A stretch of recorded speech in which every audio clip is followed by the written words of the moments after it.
మహాభారతం చెప్తుంటే పిచ్చోడా అన్నారు, మెంటలోడా అన్నారు, నత్తినా కొడక అన్నారు, నువ్వు చెప్పగలవా అన్నారు, నీకే అర్హత ఉంది అన్నారు, ముస్లిమోడా అన్నారు, గొర్రెబిడ్డ అన్నారు, అసలు నువ్వు పంతులువా అన్నారు.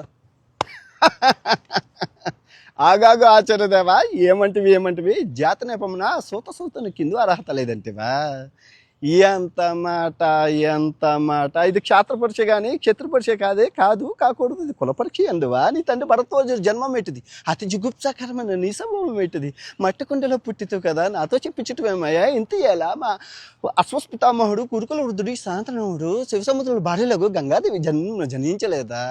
మా వంశానికి మూల పురుషుడు వశిష్ఠుడు దేవవశిగు బోడసేపుత్రుడు కాదా? అతను పంచమజాతి కన్య ఎందు అరుంధతిని ఆ శక్తి ఎందు పంతాలను పరాశురుని పల్లెపరుచు అయినా మత్స్యగంధి ఎందు మా తాత వ్యాసుని, ఆ వ్యాసుడు విధవరాండ్లైన పితామహి అంబికతో మా తండ్రిని, పినపితామహి అంబాలికతో నా తండ్రి పినతండ్రి పాండురాజును, మా ఇంటి దాసితో ధర్మ నిర్మాణ జనుడని కీర్తించబడుతున్న ఈ విదురోదేవుని కనలేదా? సందర్భానుసారం బట్టి ఖ్యాతబీజ ప్రాధాన్యంతో కులహీనమైన మా కుటుంబం ఏనాడో కులహీనమైనది కాగా కొల్లము అని ఈ వ్యర్థవాదములందులకు చెప్పు తాత చెప్పు. నా దోల పురుష దుర్యోధన, నీకు ఎందుకురా ఈ దోల? హవ్ ద డైలాగ్ కాదు. 25 వీడియోలు చేశాను రా, 4 లక్షల రూపాయలు వచ్చారా. ముందు పిచ్చోడా అన్నోళ్ళు అందరూ ఇప్పుడు దేవుడవా అంటున్నారు, దండం పెడతానంటున్నారు రా. సో నేను చెప్పే నీతి ఏంటంటే, భారతదేశంలో నువ్వు ఏ పని చేసినా నేను వెనక్కి లాగేవాళ్ళు 100 మంది ఉంటారు.